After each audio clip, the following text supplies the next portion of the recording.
Football was always my true passion. Didn't really have a minor league football program in my community, so my first year of football would have been freshman year of high school.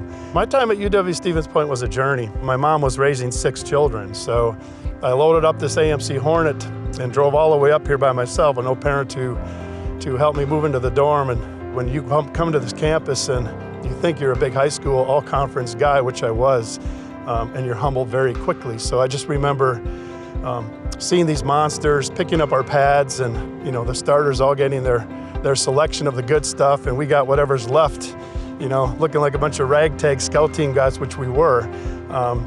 I just remember I wanted to be those guys one day, and it really inspired me to hit the weights and really, really work hard. I did play on the freshman A team. From there I progressed to the weight room, and back in the day the weight room we had was a universal machine, if anyone knows what that is. We didn't have much of a weight room, but I would go up to my uncle's farm in the summer months and bale hay the old school way on a hay wagon, and got fed well from my aunt and uncle, and came back my sophomore year weighing about 185 pounds.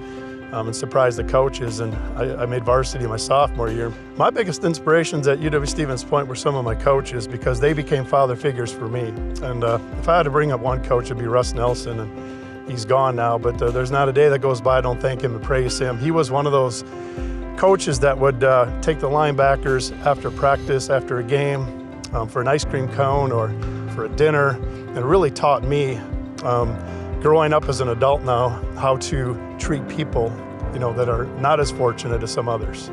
For the most part, the angry dog mentality we had at UW-Stevens Point didn't create just competition on the field.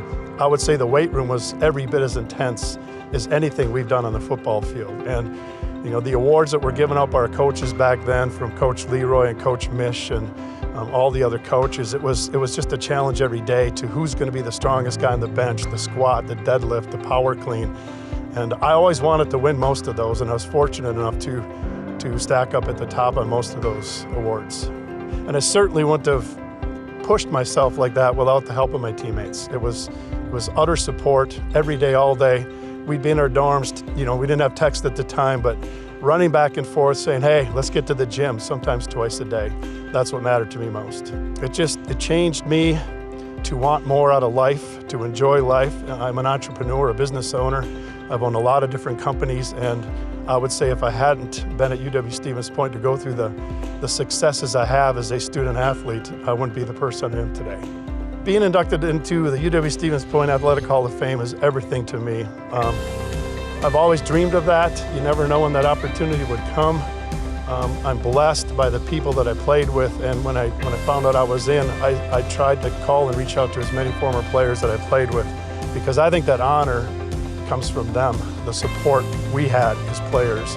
I'm just so honored to represent this university and to be part of all the other student athletes that have been so amazing. And to have my name up on that wall someday is absolutely one of the best accomplishments I could have dreamed of.